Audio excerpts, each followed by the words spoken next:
sou Tomás Cajueiro, hoje a gente está aqui no Oca Tatu, tendo o prazer de receber Anderson Vicentini, colega de trabalho, grande artista aqui de Valinhos, para a gente conversar um pouquinho mais, conhecer um pouquinho melhor da trajetória do Anderson, né?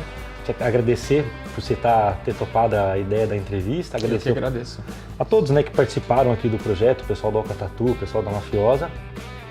E é isso, então a ideia hoje é a gente ter um bate-papo bem descontraído para as pessoas conhecerem um pouquinho além das suas obras, né? Que eu acho que são obras que os valinhenses já conhecem, mas não sei até que ponto conhecem o Anderson, né? Quem é esse ser humano por trás das obras.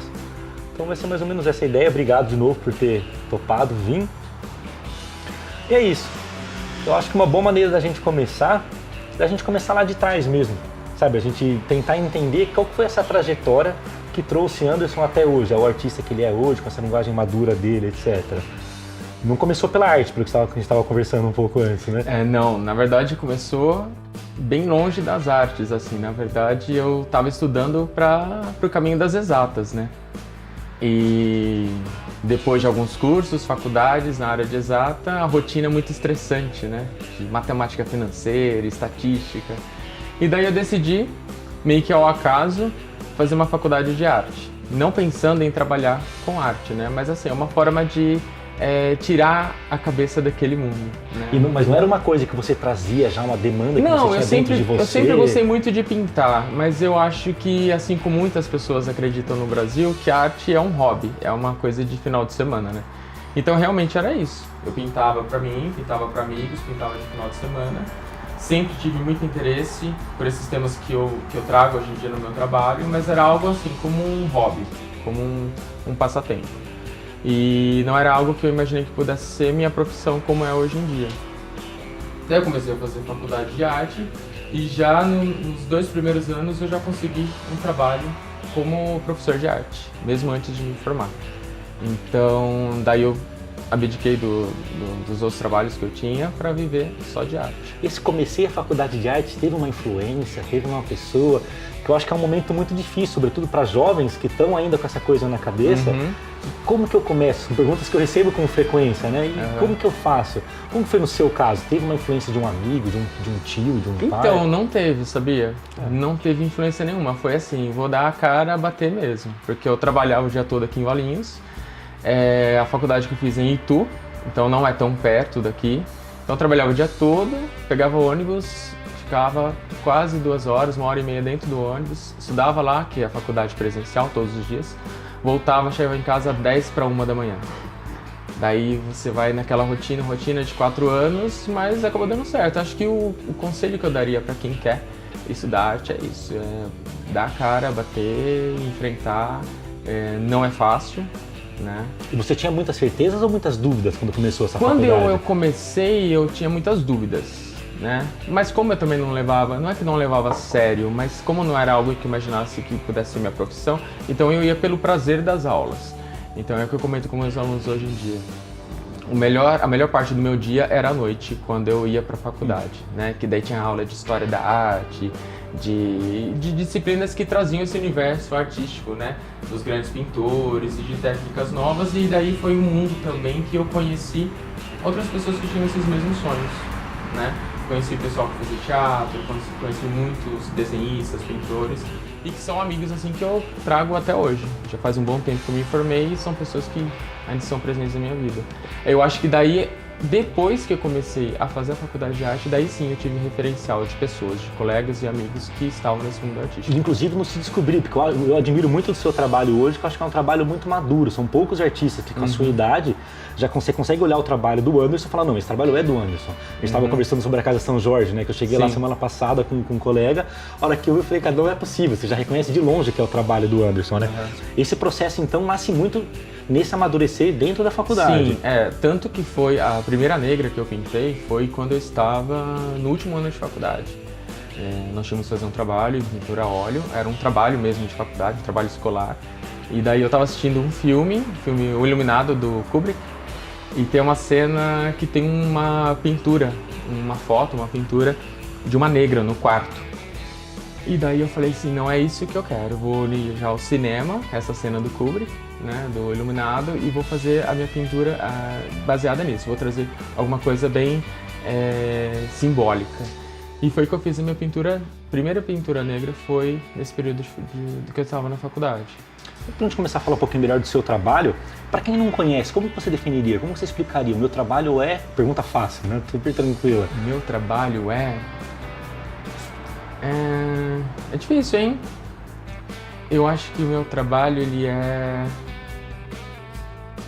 Eu quero, como você disse que você foi nesse lugar, você viu as obras, você já sabia que eram minhas. Eu quero buscar isso, eu quero buscar uma linguagem, mas eu não quero buscar uma linguagem dissociada de uma representatividade, por exemplo, né? Quando eu escolho um tema para pintar, eu lembro muito da minha infância, da minha juventude, onde, né, eu tinha amigas negras que não se diziam negras, que alisavam o cabelo. Eu lembro até hoje de uma colega minha, quando eu estava lá no Alves Aranha, e ela se queimou o pescoço mesmo, alisando o cabelo, né? Por quê? Porque não era bonito, né, ser negro, ser negra, né? Então a gente estudava nos livros, você não vê pinturas de grandes artistas, né, tipo Picasso, Van Gogh, que trazem a questão da beleza negra, né? Então eu acho assim, entre aspas, somos considerados homens brancos, né? Mas a gente pode se colocar no lugar dessas pessoas e trazer para elas isso daí, trazer para elas essa representatividade que falta nos livros, né? E é um tema recorrente do seu trabalho, então, essa questão da representatividade, da cultura, da Eu acho que quando eu comecei ainda se falava menos disso, né? Hoje em dia ainda nós temos agora muitos artistas explorando essa questão do afro nas suas obras. Acho que quando eu comecei a fazer isso em 2009 era menos. Então eu posso dizer que se eu publicava na época do Orkut, por exemplo, uma pintura de uma atriz branca e uma pintura minha negra, essa pintura branca tinha, sei lá, 200 curtidas e dessa negra 3 ou 4 curtidas. Você vê aí essa questão da representatividade que falta mesmo, né? Como eu disse para você, quando a gente está fazendo a faculdade de arte, a gente estuda Picasso, Van Gogh, Monet, e a gente não vê ali o negro sendo representado. Então, o que eu queria que as pessoas vissem no meu trabalho seria isso, algo importante, simbólico e representativo. E a questão do folclore também é muito presente no seu estudo, né? Sim, sim. Eu acho que não o folclore da forma como, de repente, o senso comum nos leva, né, a pensar assim, de lendas brasileiras, mas sim o folclore no sentido de criação do homem mesmo, aquilo que é passado de geração em geração, geralmente é de cultura oral, né? Que a gente se prende muito, o folclore é o quê? Lendas, saci, mula sem cabeça. E folclore é a forma de você falar, a forma de você se vestir, algo que você gosta de comer. E eu acho que isso daí pode estar representado também nas artes plásticas, né? A forma até de uma pessoa usar um adereço, né? Nós trazemos muito disso dos nossos antepassados. Acho que isso é importante a gente representar também, para não deixar essa cultura morrer, né? E aí vem seu lado educador. Sim. Que eu acho que deve ter um diálogo muito forte com esse não deixar a cultura morrer, que você se refere agora, né? Como que é o diálogo, então, entre esse seu lado de produtor de arte mesmo, de pintor, com educador, com jovens e crianças, enfim? Eu não deixo de colocar esse meu lado pintor, do que eu sou, assim, Anderson Vicentini, eu levo isso para a sala de aula, o professor Anderson Vicentini. Então, eu gosto muito que os meus alunos coloquem a mão na massa. Eu acho muito importante o referencial teórico, né, que eles têm dos livros, das apostilas, mas eu gosto muito de levar isso, de pintar, de desenhar, de fazer um trabalho artístico, de colocar a mão na massa. Então eu acho que essa minha vida de artista plástico, ela está presente na minha vida de professor também. Entendi. Então não é uma aula assim que as pessoas vão ler, escrever ou interpretar uma obra de arte. É muito importante, mas a gente também coloca a mão na massa. Uma outra coisa que eu acho que o seu trabalho faz a gente pensar bastante, justamente por essas questões de empoderamento, de valorização de culturas que às vezes não são tão valorizadas no mundo artístico, acho que é uma tendência mundial que está acontecendo, né? Sim. Inclusive em relação à linguagem. Se puder acompanhar ontem o Obama recebeu o retrato dele, né? É totalmente fora do padrão do que historicamente é reconhecido como um retrato presidencial. Sim. Eu acho que a sua arte encaixa muito nesse sair um pouco desse padrão, né, da arte mais tradicional, digamos assim. E essa questão do incentivo à produção de criança, do seu lado socioeducador, etc. Qual que você acha que é a importância desse incentivo ao fazer artístico, como você põe sempre nos seus releases, né? Eu acho que para a gente valorizar, a gente tem que conhecer, né? Eu venho de uma época onde nós tivemos aula de arte, muitas vezes ministrada por alguém que não havia feito uma faculdade de artes e não tinha conhecimento, né? Então eu venho de uma época do desenho livre, de chegar e ficar na sala de aula todo mundo só conversando. Então eu me espelho nas minhas experiências do passado, tudo aquilo que eu não gostava, que era chegar numa aula de arte e só ter desenho livre, todo mundo solto, né, para fazer o que quiser. E eu sinto falta disso, de alguém que tivesse me inspirado a fazer uma escultura, ou tivesse me levado aí ao encontro de grandes pintores e de explorar a minha criatividade, que foi coisa que eu fui ter só de adulto, né? Então eu quero levar isso para as crianças, eles entrarem em contato com o mundo artístico, eles produzirem muita coisa, mesmo que não gostem de uma ou outra, mas em algum determinado momento ele vai experimentar alguma coisa que ele goste, porque só vai aprender a respeitar, valorizar a partir do momento que você conhece, que você já fez, né? Então a gente tem muita gente, nós temos hoje muitas pessoas que não valorizam uma ida ao museu, ou não praticam arte, ou não veem até no ensino da arte algo importante para os jovens, né? Como algumas políticas aí do passado, porque as pessoas não tiveram um contato com isso, né? E eu acho que a criança tem que ter contato com a arte, tem que... E fora dos locais tradicionais de exposição, né? Por isso um espaço, por exemplo, como o Oca Tatu aqui, a gente faz questão de colocar a tatuagem dentro desses movimentos, porque também são artes de uma maneira menos tradicional, digamos, mas também são, né? Então é uma coisa muito interessante. Na verdade, a diferença é que não é a tela, não é o papel, é a pele, né? E se nós formos estudar a fundo, esse é um dos tipos de arte, de pintura mais antigo que nós temos, né? Vários povos sempre utilizaram o corpo como suporte, né? Então, sim, uma verdadeira obra de arte, né? E no seu dia a dia como educador? São quantos anos já que você dá aula? Olha, eu dou aula desde 2008, então são 10 anos agora. Acho que já está pegando uma mudança de geração nesse processo. Sim. Que leitura que você faz dessa mudança? Então, eu tenho alunos que estão comigo desde pequenos, né? Então, é muito gratificante ver, assim, uma geração assim, que chegou comigo com 6 anos e estão comigo há 10 anos em aula. Mas é gratificante, mas eu aprendo a cada dia, né? A gente nunca para de estudar porque a gente sempre quer trazer e quer levar algo novo, né, para as crianças. Mas a minha vontade sempre é essa. Motivado a minha grande motivação eu acho que são os próprios alunos, os meus colegas que pintam. Eu acho que estudar, ler é uma grande motivação, motiva muito. Você descobre, daí você quer pôr em prática, daí você lê uma coisa, você quer ler mais e quer aprender mais, né? Um contato com você, por exemplo, é motivador, né? Você traz várias experiências de até em outros lugares e vão surgindo ideias, né? A criatividade não para. Então acho que isso é uma grande motivação. Eu acho muito legal essa coisa da impressão das pessoas que a arte é um dom, que é só eu sentar, que vai baixar o negócio ali e vai vir uma pintura, né? Eu sempre falo que a arte, eu acho que não é um dom, é um exercício, né? Algumas pessoas têm maior interesse ou menor interesse, mas é a prática, né? Eu acho que é o estudo. Um bom jogador de futebol, ele não treina uma vez por mês, ele treina todos os dias, né? Então, se você quer nadar bem, você vai nadar todos os dias. Então, se você quer pintar bem, esculpir bem, desenhar bem, você vai praticar sempre. E em relação, para fazer isso, é muito importante um contexto no qual você conviva e tenha contato com outros artistas, né? Que é muito do que a gente está buscando fazer com o Cup Art hoje em dia, né? Gerar interação entre artistas de Valinhos. Como que você vê o cenário aqui da cidade, o cenário valinhense em relação a isso? Eu tenho contato com algumas pessoas, né? Eu acho que o leque aí está para ser aberto, né? Para a gente ter uma troca maior de informações, de dicas e de inspirações, né? Eu tenho contato com algumas pessoas de Valinhos, mas eu confesso a você que é um contato recente, um contato novo que eu tenho agora. Mas vejo com bons olhos, né, e com esperança assim, de que isso cresça, que isso aumente.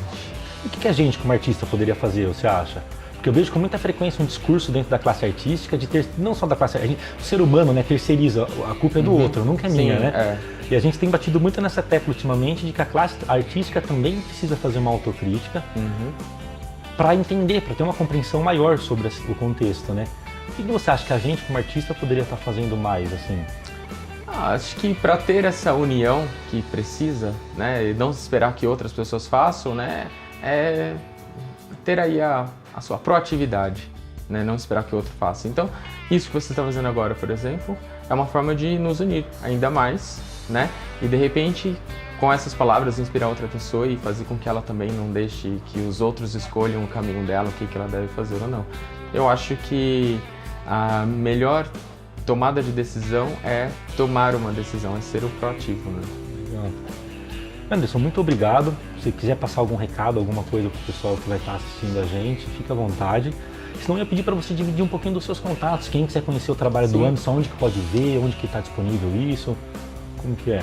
Então, o pessoal pode me procurar no Instagram, que é o lugar onde eu sempre publico as minhas obras, os lugares onde tem exposições, até mesmo o durante, né, um making-off de algum desenho, de alguma pintura. Que é muito interessante para as pessoas verem o processo, legal, né? Então eu sempre posto algumas fotos lá do só o desenho, depois a pintura, né, do ambiente, da mesa de trabalho. Os meus alunos, por exemplo, eles gostam muito de ver a mesa do artista, né, que tem pincel e tudo mais. É legal essa coisa de criança, desculpa te interromper, mas eu converso muito com o Genivaldo, parceiro aqui do CopyArt. Parece que artista é só cara morto, né? Sim, é legal a criança ter contato com um cara que é de carne e osso, que é vivo, que tá lá na escola dando aula, tem medos, tem sonhos. Eu já legal escutei isso de criança. Falei assim, professor, você vai ficar famoso só quando você morrer? Eu falei assim, espero que não. Né? Mas eles têm muito isso, porque a gente estuda artista que morto, ou que só ficou conhecido depois de muito tempo morto, né? Então nós lemos as histórias, assim, do, sei lá, Van Gogh, vida muito sofrida e morreu. Se pega do Matisse, Degas, todos mortos, né? Vidas tristes, deles ficam preocupados. Mas uma vida mais alegre, também, né? Bom, no Instagram é Vicentini Anderson, né? Tem a minha hashtag também, Vicentini_arte, que o pessoal, colocando essa hashtag, consegue ver todos os meus trabalhos dos últimos anos. Tem o Facebook também, Anderson Vicentini. E sou aqui de Valinhos, costumo fazer algumas exposições aqui na região, interior de São Paulo. E daí o pessoal me adicionando nas redes sociais aí, a gente consegue... Está sempre compartilhando ali também seu calendário, etc. Sim, pode chamar, a gente conversa, é muito bom esse contato. Pode relar no artista, né? Não vai quebrar, não é nada intocável, né? Eu queria agradecer todo o pessoal do estúdio aqui do Oca Tatu, que cedeu espaço.